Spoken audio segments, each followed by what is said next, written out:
నమస్తే, welcome to our channel. ప్రస్తుతం మనతో ప్రముఖ ఆధ్యాత్మికవేత్త, ఆస్ట్రాలజర్ సత్యనారాయణ మూర్తి ముల్లపూడి గారు ఉన్నారు. వారితో మాట్లాడదాం. నమస్తే గురుగారు. నమస్కారం మా పడిగమారి. గురుగారు, రథసప్తమి వస్తుంది ఫిబ్రవరి 8వ తారీఖు. సో రథసప్తమి అంటేనే చాలా మంది అందరూ కూడా చక్కగా ఆ రోజు సూర్య ఆరాధన విపరీతంగా చేస్తారు. అనారోగ్య సమస్యలు ఉన్నవాళ్ళు, లేకపోతే జీవితంలో వృద్ధి రావాలి, అభివృద్ధి కోరుకునేవారు రథసప్తమిని ఎలా వినియోగించుకోవాలండి? సూర్యనారాయణ మూర్తి ఆరోగ్యం భాస్కరాదిచ్చేత్ అన్నారు. ఆరోగ్యము భాస్కరుడి చేతిలో ఉంటుంది కాబట్టి ఆ సూర్య భగవానుని యొక్క అనుగ్రహం ఉంటే తప్ప ఆరోగ్యం ఎవరికి రాదు. నెంబర్ 1. నెంబర్ 2, సాక్షాత్తు సూర్యనారాయణ మూర్తికే ఆయన రథసారథి అయినటువంటి ఆయన పేరు అరుణుడు. అరుణుడిని ఏం చేస్తాడంటే సూర్యనారాయణ మూర్తి శివదర్శనం కోసం ఆయన కైలాసం వెళ్తుంటే నువ్వు వికలాంగుడు అనమాట, ఆయన నువ్వు పరిహసిస్తాడు నువ్వు వెళ్తావా అని.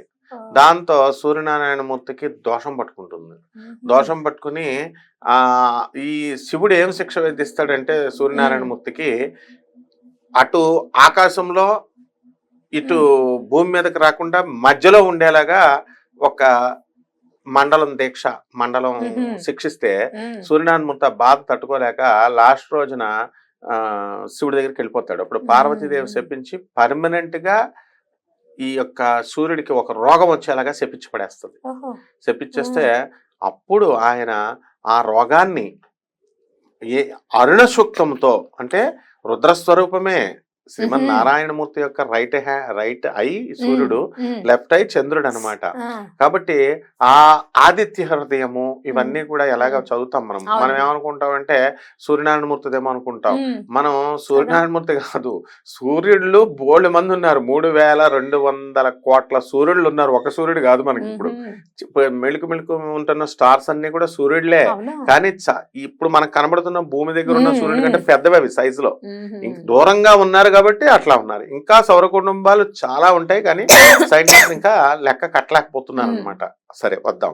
ఇప్పుడు ఈ సూర్యనారాయణమూర్తికి ఏం చేశాడు, అరసవెల్లి అని ఒక క్షేత్రం ఉంది. ఆ అరసవెల్లిలో సూర్యనారాయణమూర్తి విగ్రహం ఉంటుంది. బాగుంది. దాని ఇంద్రుడు ఉన్నాడు కదా, ఆ ఇంద్రుడు ఏం చేస్తాడంటే అహల్య మీద మోజుపడతాడు. గౌతమ మహర్షి రోజు తెల్లవారుజామున ఈ సముద్ర స్నానానికి వెళ్తాడు, నదీ స్నానానికి.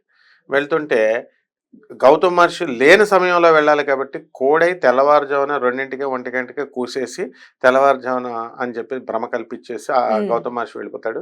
ఇంద్రుడేమో ఈ అహల్యతో పొందుకోరుతాడు. సరే ఈ ఏదో అక్కడికి వెళ్ళిన తర్వాత ఇంకా చీకటి పడలేదు అని చెప్పేసి తెల్లవారలేదని గౌతమ మహర్షి వచ్చేసి అహల్యని శపిచ్చేస్తాడు. సరే బాగుంది. ఇంద్రుడిని ఏమని శపిస్తాడు తెలుసా, సహస్ర యోనులు నీ శరీరం నిండా వచ్చేగాక అంటాడు. అక్కడ ఉన్నది బాగుండదని, అసహ్యంగా ఉంటుందని సహస్ర నయనాలుగా మారుస్తాడు. ప్రాధాయపడతాడు ఇంద్రుడు గౌతమ మహర్షిని. ఆ సహస్ర యోనులు అంటే ఇలా చూసుకోగానే సహస్ర యోనులు కనబడతాయి. దేనికోసం వచ్చావో నువ్వు ఆ యోనులు వచ్చేగాక నీకు అని పెడతాడు. అసలే దేవతల నాయకుడు ఆయన. మిగతా దేవతలు ఎవరు రెస్పెక్ట్ ఎవరని కాళ్ళ మీద పడితే ఓకే నీకు మాత్రమే కనబడతాయి, సహస్ర యోనులుగా నీకు మాత్రం కనబడతాయి, బయట వాళ్ళకి కనబడవు అని చెప్పి కవులు ఏం చేశారంటే సహస్ర యోనులు కాకుండా సహస్ర నయనాలుగా, అందుకే సహస్ర నయనుడు అంటే ఇంద్రుడు అని అర్థం.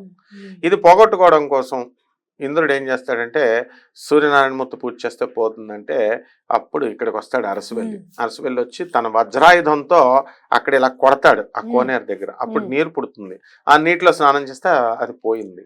అందువలన ఎవరైతే చర్మ వ్యాధులు, లెప్రసీ, ఈ యొక్క వ్యాధులు, బొల్లి ఇలాంటి వ్యాధులు ఎవరైతే ఉన్నారో అటువంటి వాళ్ళంతా కూడా ఆ కోనేరులో నమ్మకంతో చేయాలి. చేసినప్పుడు స్నానం చేసినప్పుడు తప్పకుండా పోతుంది. ఇక శ్రీకాకుళం జిల్లాలో మా పెదనాన్నగారు అస్తమానం వెళ్తాం. అయితే అక్కడ ఏం జరిగిందంటే అక్కడ విచిత్రం ఏంటంటే ఫాల్గుణ మాసంలో వచ్చేటటువంటి ఈ యొక్క రథసప్తమి, మాఘమాసంలో వచ్చేటటువంటి ఈ యొక్క రథసప్తమి, అక్కడ ఆ కిరణాలు ఆ గుడి తెరవగానే ఫస్ట్ కిరణాలు సూర్యకిరణాలు ఆయన పాదాల మీద పడుతుంది. ఇది విచిత్రం. అందువలన సూర్యనారాయణమూర్తి జగద్గురు అయినటువంటి ఆదిశంకరాచార్యుల వారు పంచాయతనం అని పెట్టారు. అందులో సూర్యుడు ఒకళ్ళు, తర్వాత శక్తిని పూజించేవాళ్ళు శాక్తేయం, శివుని పూజ చేసేవాళ్ళు శైవులు, విష్ణువుని పూజ చేసేవాళ్ళు వైష్ణవులు, అండ్ ఆఖరిగా గణాపత్యులు అని పెట్టారు. తర్వాత షణ్మత స్థాపన చేశారు, సుబ్రహ్మణ్యేశ్వర స్వామిని కూడా కలిపారు. ఈ 6 మతాలు. అందులో సౌరోపాసన చాలా ముఖ్యమైనది. ఇందులో ఎవరికైతే ఆరోగ్యం బాగుండలేదో అటువంటి వాళ్ళందరికీ కూడా రెమెడీస్ కొన్ని ఉంటాయి, పరిహారాలు. అవి ఏం చేయాలంటే తెల్ల జిల్లేడు పువ్వులను తీసుకోవాలి. తెల్ల జిల్లేడు పువ్వులను తీసుకొని మనము ఈ సూర్యనారాయణమూర్తికి మనం చాలా ఇష్టం తెల్ల జిల్లేడు చెట్టు, దానికి రోజు నీళ్లు పోయాల. ఇంట్లో కూడా పెంచుకోవచ్చు తెల్ల జిల్లేడు చెట్టుని. ఆ తర్వాత వాళ్ళు నీళ్లు పోయకుండా చేసే ప్రదక్షిణాలు పనికిరావు. నీళ్లు చేయకుండా పువ్వులే పోయకూడదు. ఆ పువ్వులు కోసుకొని పరమేశ్వరుడి పైన శివలింగం పైన ఓం నమ శివాయ అంటూ ఆంజనేయ స్వామి వారి దగ్గర కానీ, శివుడి మెడలో కానీ, శివుడి శివలింగం పైన కానీ ఒకటి పెట్టాలి. సోమవారము, ఆదివారం రోజు కుదిరితే రోజు, లేకపోతే ఆదివారం నాడు కంపల్సరీ పెట్టాలి. రెండవది ఈ తెల్ల జిల్లేడు వేరుతో తయారు చేసినటువంటి వినాయకుడి విగ్రహాలు బయట మార్కెట్లో దొరుకుతాయి. అది ఆ చెట్టు వేరుని తెచ్చుకొని షోడశ నామాలతో మనము ఓం గణేశాయ నమః అనే మంత్రంతో చక్కగా వీళ్ళు ఆరాధన చేయాలి ప్రతిరోజు కూడా. తర్వాత రెండవది వీళ్ళంతకు వెళ్ళి తెల్లజిల్లేడు చెట్టుని చంపేసి అట్లా చేయకూడదు. మంత్రశాస్త్రంలో క్లియర్గా ఏం చెప్పబడిందంటే తూర్పు అమావాస్య ఆదివారం వచ్చినటువంటి రోజున, ఆదివారం అమావాస్య రావాలి, ఆ రోజున శతభిష నక్షత్రమై ఉండాలి, ఆ రోజున తూర్పు వైపు వచ్చినటువంటి వేరులో కొంత భాగాన్ని తవ్వాలి. ఇన్ని రూల్స్ ఉన్నాయి. ఎవరిష్టం వచ్చినట్టు వాళ్ళు తవ్వేసి చెట్టుని చంపేయకూడదు. మరి బయట మార్కెట్ లో దొరికేవన్నీ అలా జరుగుతున్నాయా అండి అని అంటే పెద్ద పెద్ద వనాలు తయారు చేస్తారు వాళ్ళు, ఫామ్ హౌస్ లాగా నర్సరీ లాగా పెంచి అలా తయారు చేస్తారు, కాబట్టి ఏం పర్వాలేదు. నెక్స్ట్ మూడో రెమెడీ, ఈ ఆదివారం నాడు కంపల్సరీ మాంసము కానీ, మందు కానీ, ఇలాంటివి సిగరెట్ కానీ ఏం ముట్టుకోకూడదు. ముట్టుకోకుండా వీళ్ళు ఏం చేయాలంటే సూర్యుడి కంటే ముందే నిద్రలేచి సూర్యుడికి అర్ఘ్యాలు వదలాలి. పితృదోషాలు కూడా తొలగిపోతాయి.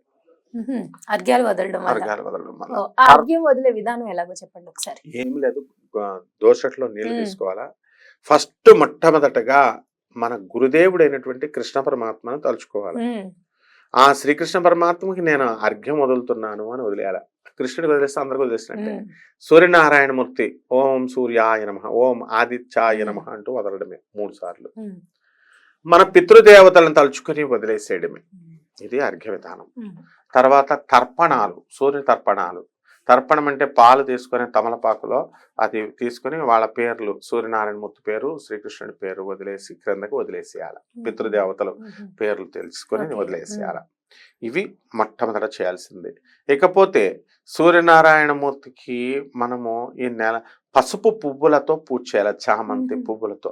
ఆ రోజున సూర్య యంత్రం, అష్టదళ పద్మ యంత్రాన్ని వేసి ముగ్గుతో దానిపైన పసుపు కుంకుమతో ఇతర రంగులతో అందంగా చక్కగా సూర్యనారాయణమూర్తిని అక్కడ పెట్టి దానికి మనము పసుపు పువ్వులతో పూజ చేయాలి. కలశం ఆచారంగా ఉన్న వాళ్ళు కలశం పెట్టుకోవచ్చు, కలశం ఆచారంగా లేనటువంటి వాళ్ళు కలశం అవసరం లేదు, ఫోటో పెట్టుకొని చేయొచ్చు. ఆ తర్వాత సూర్యనారాయణమూర్తికి గొబ్బె పువ్వులంటే ఇష్టం కాబట్టి ఆ గొబ్బె పువ్వులతో చేయాలి. రథసప్తమి రోజున చిక్కుడుకాయల ఆకులతో ఒక రథాన్ని తయారు చేసి ఆ రథాన్ని అందులో లాగుతూ చిక్కుడుకాయలతో చిక్కుడు ఆకుల్ని మధ్యలో పెట్టి పాయసానాన్ని ఆవు పిడకలతో మంటను వెలిగించి దానిపైన పాయసానాన్ని పాలల్లో బియ్యం వేసి వండించి ఆ నైవేద్యాన్ని సూర్యనారాయణమూర్తికి చూపించాలి. ఇంటి బయట కూడా సూర్య